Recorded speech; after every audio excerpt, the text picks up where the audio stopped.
కేసీఆర్ కుటుంబంలో చాలా పెద్ద గొడవ జరగబోతోంది అని చెప్పేసాను. అంటే ఈ వ్యాఖ్యలన్నీ కనుక చూస్తే కవిత కాంగ్రెస్లో చేరేందుకు చేసినటువంటి ప్రయత్నాలు ముమ్మాటికి వాస్తవం. ఆమె ఢిల్లీ పెద్దలతో రాయబారాలు జరిపింది ముమ్మాటికి వాస్తవం. కాంగ్రెస్లో చేరితే తనకు మంత్రి పదవి కావాలనేది కోరింది ముమ్మాటికి వాస్తవం. కానీ తెలంగాణలో ఉన్నటువంటి ప్రత్యేక పరిస్థితులు, కేసీఆర్ నుంచి తన బిడ్డను వేరు చేసేటువంటి కుట్ర కాంగ్రెస్ చేసిందనేటువంటి అపవాదును మూటకట్టుకోవడం వల్ల జరిగేటువంటి నష్టాలను ఊహించే ముఖ్యమంత్రి రేవంత్ రెడ్డి, పీసీసీ చీఫ్ మహేష్ కుమార్ గౌడ్ కాంగ్రెస్ అధిష్టానానికి చేరిక వద్దు అని చెప్పారు. ఆ తర్వాతనే ఈ చేరిక ఆగిపోయింది. అంటే జరిగినటువంటి ప్రయత్నాలను ఆయన పరోక్షంగా ధృవీకరించారు, చెప్పకనే చెప్పారు. సో కాంగ్రెస్ ఇప్పుడు కవిత తాను కాంగ్రెస్ పార్టీలో చేరుతానని ఎక్కడ చెప్పలేదనేటువంటి మాటలు అంటే ఎవరైనా నమ్ముతారా? రాజేష్,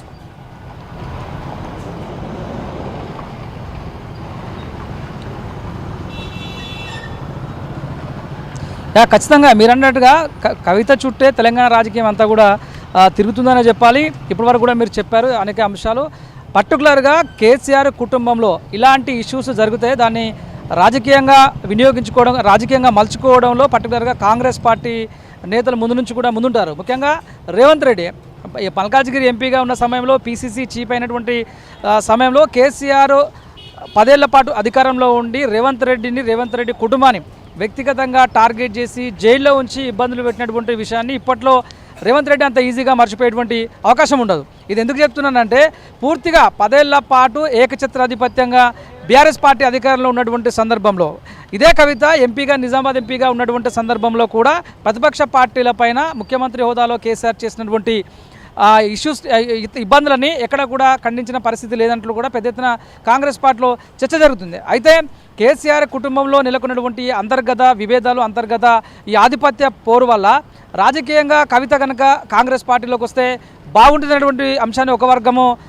చెప్తుంటే, ఇప్పట్లో కవిత కాంగ్రెస్ పార్టీకి రావడం వల్ల కవితతో పాటు వచ్చేటువంటి 6 ఎమ్మెల్యేల వల్ల కాంగ్రెస్ పార్టీకి పెద్దగా వచ్చేటువంటి మేలేముంటుంది. ఇప్పటికిప్పుడు కవితను తీసుకొచ్చి కాంగ్రెస్ పార్టీలో కూర్చోబెడితే తద్వారా మంత్రి పదవి ఆమెకు ఇవ్వడం వల్ల తెలంగాణ రాజకీయాల్లో పెద్దగా జరగబోయేది ఏం లేదు. కానీ కేసీఆర్ని రాజకీయంగా ఎదుర్కోవడం కోసం, పర్టికులర్గా బీఆర్ఎస్ పార్టీని మోరల్గా దెబ్బతీయడం కోసం కవితను ఒక సెంటిమెంట్ అస్త్రంగా వాడుకునే అవకాశం ఉన్నట్లు కాంగ్రెస్ వర్గాలు భావిస్తున్నాయి. అయితే ముందు నుంచి కూడా రేవంత్ రెడ్డి పీసీసీ చీఫ్ అయినప్పటి నుంచి కేసీఆర్ అనేటువంటి పదాన్ని ఉచ్చరించకుండా, బీఆర్ఎస్ పార్టీని విమర్శించకుండా ఎక్కడ కూడా రేవంత్ రెడ్డి ప్రసంగం అనేటువంటిది ఉండదు. పూర్తి స్థాయిలో రేవంత్ రెడ్డి ఒక 10 నిమిషాలు మాట్లాడితే అందులో ఖచ్చితంగా 4 నిమిషాలు కేసీఆర్ని ఉద్దేశించే ప్రసంగిస్తుంటారు. కేసీఆర్ అవినీతిని, అక్రమాలను, ఆయన పనితీరును, ఆయన పరిపాలనను ఉదాహరిస్తూ, ఎగ్జాంపుల్ చెప్తూ బీఆర్ఎస్ పార్టీలో జరిగినటువంటి అవినీతి అక్రమాలను ఎగ్జాంపుల్ చేస్తూ మాట్లాడే ప్రయత్నం చేస్తున్నారు. సో అటువంటి సందర్భంలో కవిత కనుక కాంగ్రెస్ పార్టీకి వస్తే ఇది రేవంత్ రెడ్డి ఖచ్చితంగా వెనుకాల ఉండి కేసీఆర్ కుటుంబంలో ఒక రకమైన వర్గాలను ఆధిపత్య పోరును క్రియేట్ చేసి రాజకీయంగా లబ్ధి పొందేటువంటి ప్రయత్నం చేసి కవితను అయిష్టంగా బీఆర్ఎస్ పార్టీకి కానీ, కల్వకుంట్ల చంద్రశేఖరరావు కానీ ఇష్టం లేకుండా కవితని రాజకీయంగా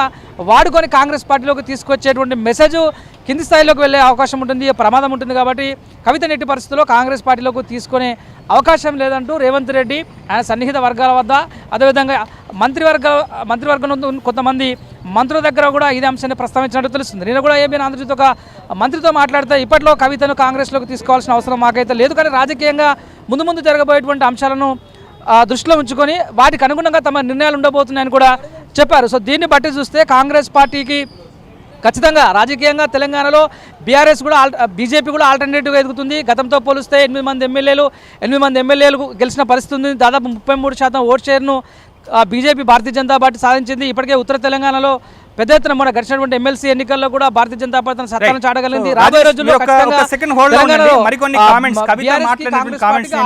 చదివి వినిపిస్తాను. సో బీజేపీలో బీఆర్ఎస్ ను విలీనం చేసేటువంటి ప్రయత్నాలు జరిగాయి. వాటిని అడ్డుకున్నందుకే తనను పార్టీ నుంచి బయటికి పంపించేటువంటి కుట్రలు జరిగాయి.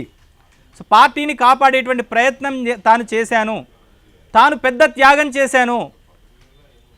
బీజేపీలో బీఆర్ఎస్ని విలీనం చేస్తే తనను లిక్కర్ కేసు నుంచి తప్పిస్తారని